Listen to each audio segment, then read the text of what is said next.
may I have the attention of everyone for the prayer? Miss Pilaya to lead the prayer. In the name of the Father, the Son, and the Holy Spirit. Peace be the name of our Lord Jesus Christ, now and forever. Amen. In the name of the Father, the Son, and the Holy Spirit. Amen. So before you take your seat, kindly pick up the piece of dirt under your chair and arrange your chair. So is there anyone absent today? So before we proceed to our lesson, can anyone recap our previous topic? Miss Pilayo? Yesterday po, we tackled about pronouns. So that's right. So yesterday we tackled about pronouns. So today we will be having an activity. I have here a bowl that is containing a short lines from a Filipino movie. So the short line in this bowl, we will be going to pick one line and translate it to English. But the challenge is you should translate it in English but with the correct pronoun. So first,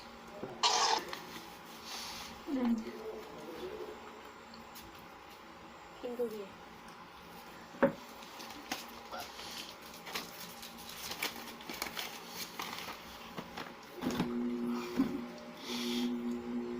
Isang karaniwang tao na gumawa ng karaniwang desisyon. It is from Four Sisters in a Wedding. Isang karaniwang tao.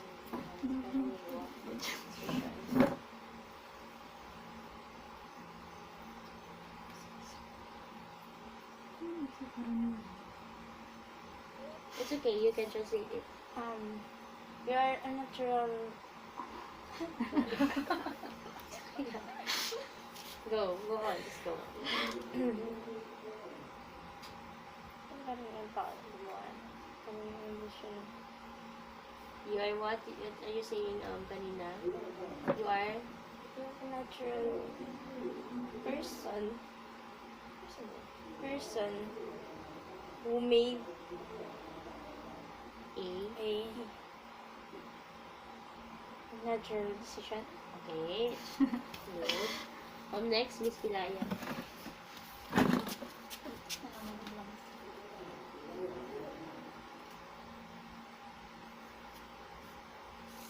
Ang pag-ibig ay parang ketchup. Hindi mo alam kung anong lasa pero hinahanap mo ang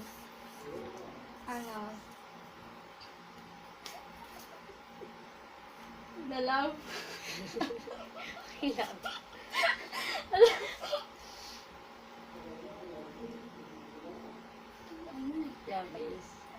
Love is Like like a ketchup.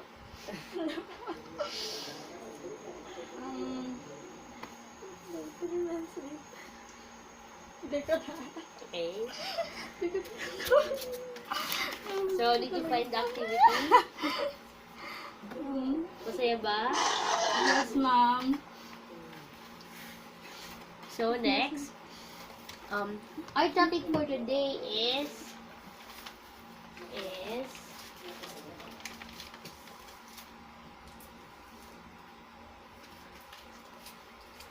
please read. Our topic for today is Pronoun antecedent agreement. so like what Miss Pilaya said, we already tackled about pronoun. So first, we'll be going to discuss our objectives. So Miss Diberen, please read our objectives for our lesson for today. Objectives. At the end of the lesson, the student should be able to define antecedent, appreciate antecedents and pronoun reference by identifying a correcting antecedents and pronoun agreement errors, and demonstrate an understanding of antecedent and pronoun reference by creating original sentences. So that's our objectives for today. So first, before we proceed to our main lesson, which is the pronoun antecedent agreement, we will be having a short review of our previous topic. So first, we will have a short review about pronoun. So pronoun is a word used to take the place of a noun. So example here is John is here. So, if you want to change the subject John in a sentence, you will be using the pronoun he, because what? John is what? a boy, Okay, so we use he, a masculine pronoun, because John is a boy or a male. So, last in our previous topic, we discussed about the different kinds of pronoun and when or where it will be used. So now, we will be discussing the antecedent. So, Luis de Belen, please read the definition of antecedent. antecedent, nouns that the pronoun refer to. The word ante means before. Whatever comes before the pronoun. So, so the antecedent is the nouns that the pronoun refer to. So, siya yung pinatutungkulan ng pronoun or siya yung pinalitan ng pronoun. So, we have here an example. So, in our previous example, we used John is here, but in this example, we added another statement, which is he is a doctor. So, John is here. He is a doctor. So, what pronoun that we use in a sentence? Okay, he. Because John is what? A male. So, okay, he is a male. So, we we define antecedent as the nouns that the pronoun refer to. So, the pronoun is referring to who? To John. Okay. So, the antecedent is what? John. Okay. John is the antecedent in the sentence. And the he is Pronoun. the pronoun. So, we have here our second example. Please read, Miss Pilayo. Aliyah and Hazel went to the city so they could buy a cheaper sandals. So, what is the pronoun in the sentence? He, I think lang. They? Okay. It is they. So, what is the... So, sino yung pinatutungkulan ng they? Aliyah and Hazel. Okay. So, they are the... Antecedent. Okay, the antecedent. So, the pronoun is what? They. Okay, they. So, in our third example, make sure that the children know which bag are theirs. So, what is the pronoun that is used in the sentence? Their. Okay, theirs. So, ano pinapatungkulan niya? The children. Okay, children. So, ano dito yung antecedent? Children. Okay. The antecedent in a sentence is The children. the children. So,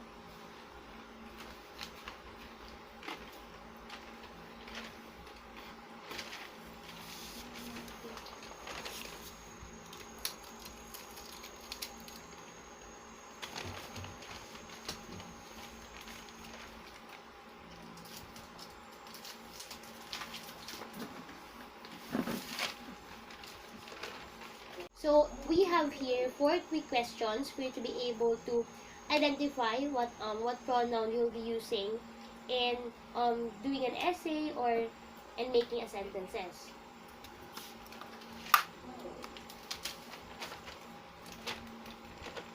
So, the quick questions, the 4 quick questions is number 1 is what? Please read. What is the point of view? What is the case? Plural. Male or female? So, we already discussed it. We already discussed the point of view, the first person, second, or third. What is the case? If it is objective or possessive, plural or singular, male or female, if we need to use a feminine or masculine pronoun. So now, can you identify what pronoun we need to use in this incomplete sentence? Are you Gina's friend? Is blank here. So, what do you think, Miss de Belen is the answer in this incomplete sentence? Is she here? Why she? Because Gina is female. Okay. That's right. Thank you. Very good. So, Gina is a female. So, it is said in this 4 quick questions that you should always ask yourself if the subject is male or female. So, she is female. So, we need to use the feminine pronoun, which is She. okay. So, next, have you met Ron? Blank family owns this estate. So, can you identify what pronoun we need to use because Ron is what? Male. Okay, Miss Hilayo. There. Ron is what? Male. He. Okay. Ron is a boy, so we need to use He. the pronoun he. So, this 4 quick question, you only you need to use that if the sentence that you are going to use is just a simple sentences. But if we have some other scenario or case that it is too confusing. So I have here 4 tricky antecedent or 4 tricky situation that you should be familiar with also because you will be encountering it in your studies. So I have here the 4 tricky questions. Miss De Belen, please read the Tricky antecedents. Joined by and separate by or. Group nouns. Indefinite pronouns. So number 1, please read Miss De Belen. Joined by and. 2 or more antecedents joined by and make a plural. So what? So the example here is Martha and Mary loves having Susan in their house. So what did you notice about the pronoun that is used in the sentence, Miss De Belen? The pronoun is plural. Okay, the pronoun in the sentence is plural. Why? Because po is there are 2 antecedents joined by and. Okay, that's right. So it is said that the 2 antecedent is joined by and, it is a plural. So thank you. So now we have the second example, Miss De Belen. Neither the brother nor the sisters can turn people away from their home. So what is the verb in the sentence? Turn. Okay, turn. So what is the antecedent in the sentence? Brother and sister. So the plural is what? There. So they use the pronoun which is plural. So what do you think? Why they use the plural na pronoun? Because of what? Because the word sisters have S. And so, pag may S siya, It is a plural. okay, plural siya. So they use a plural pronoun. So you should always remember that in I already said this, but should always remember that the pronoun that we will be using in a sentence should agree with its antecedent. So if male yung antecedent, we should use the masculine pronoun. So that is very important in doing an essay or in other requirements in school. So number 3 is group nouns. So we have here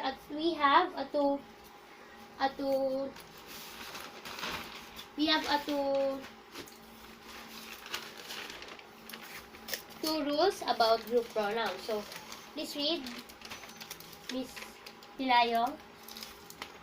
Number 1. Group nouns which function as a single unit are considered as a singular antecedent. So okay.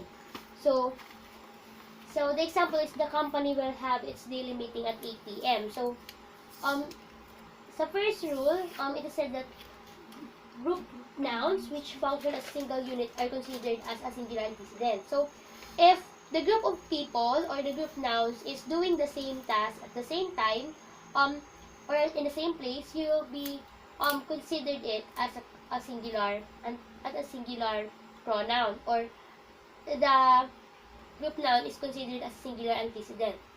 So, in this example, so the company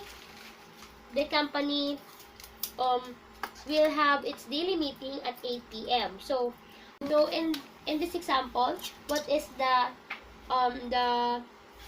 group nouns in the sentence? The company. Okay, the company. So are they doing the meeting, the daily meeting, individually or magkakasama sila? No, magkakasama sila. Okay, so that's why they use the pronoun is, which is singular. Because, sabi nga, if they're doing the same task or the same task with the same task together, it is a singular. Did you get it, class? Yes, ma'am. So the second rule is, let's read, Miss Pilayo. Group number 2. Group nouns referring to individuals within the certain units is considered as a plural antecedent. So, okay, may pause. So, group nouns referring to individuals within the certain unit is considered as plural antecedent. So, if they are doing the task individually, it is considered as plural antecedent. So, the example is, our staff should have their personal report submitted before then. So, they use the pronoun,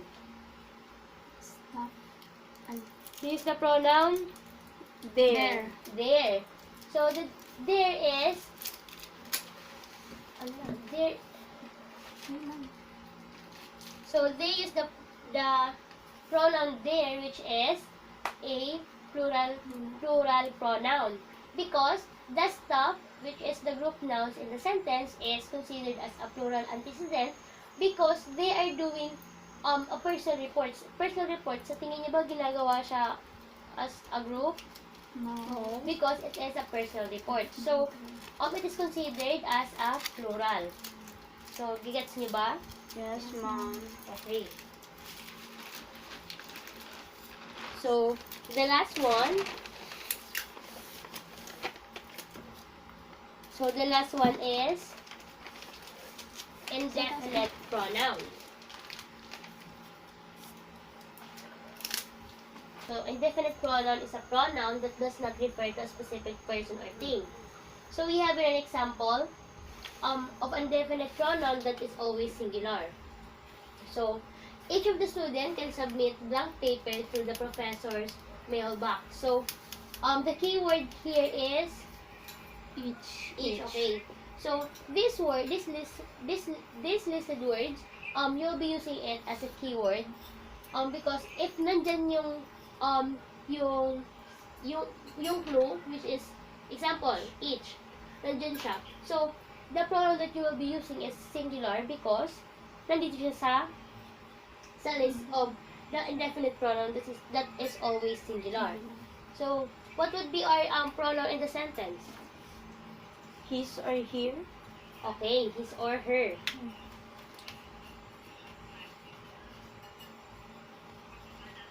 Each of the students can submit his or her paper through the professor's mailbox.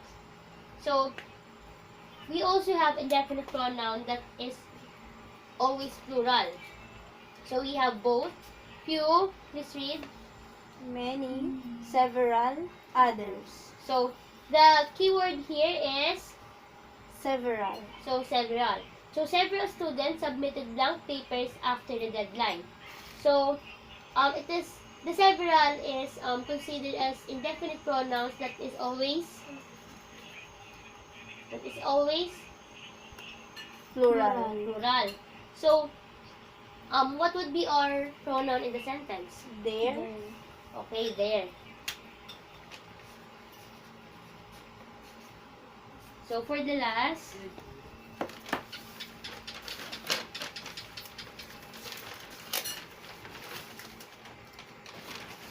last indefinite pronoun is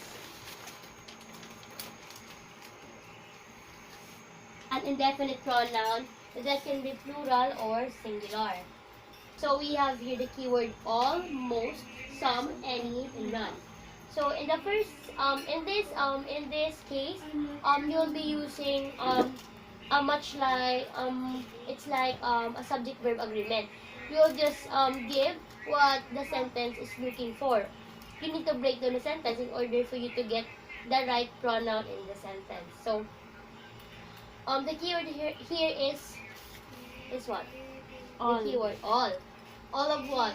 All. All What of- is the all? What is the subject that's pertaining of all? Students. Okay, that is the student. So students is what? Plural. Why? Because it have S. Okay, plural siya. So what do you think is our pronoun in the sentence? There. There.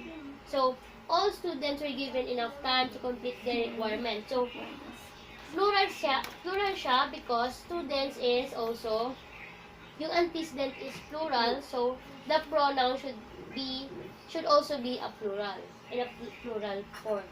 So number 2 is most of the time pass without anyone making good use of. So our clue word here is Must. most. So most is pertaining to what? Most of Time. time. Okay, time. Time is what? Plural or singular? Singular. Singular. So what would be our pronoun in the sentence? It. Okay, it. So most of the time pass without anyone making good use of it. But if we have ours instead of time, we will be changing the pronoun it to them because ours is a plural. Okay. So did you get this? Any questions? None. Okay. So so I have here an activity. You'll be going to answer the this incomplete sentence with the pronoun that I have in my hand. So you'll be picking pronoun. Okay, Miss Milay, you go first. Okay.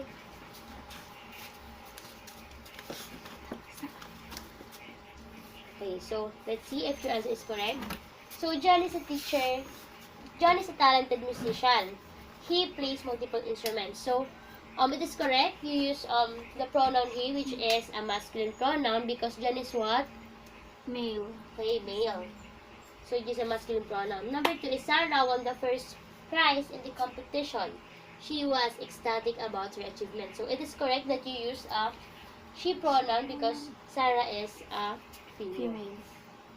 So next. So I have here a worksheet that contains a 5 sentence, an incomplete sentence, and you'll be going to fill out the missing pronoun in the sentence. So you have 10 minutes to answer this.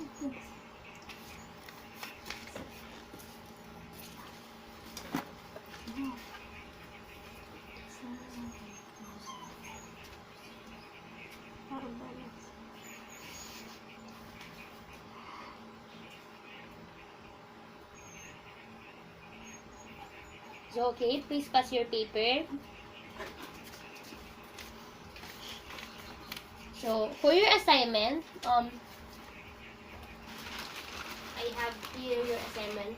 Please get your notebook and copy this assignment in your notebook.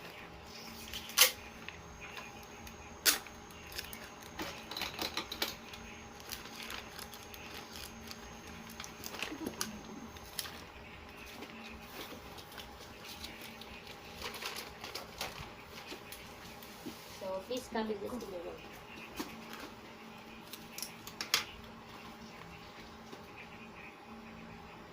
So are you done? Yes, ma'am. So that's all. So I hope that you learned from our discussion for the day.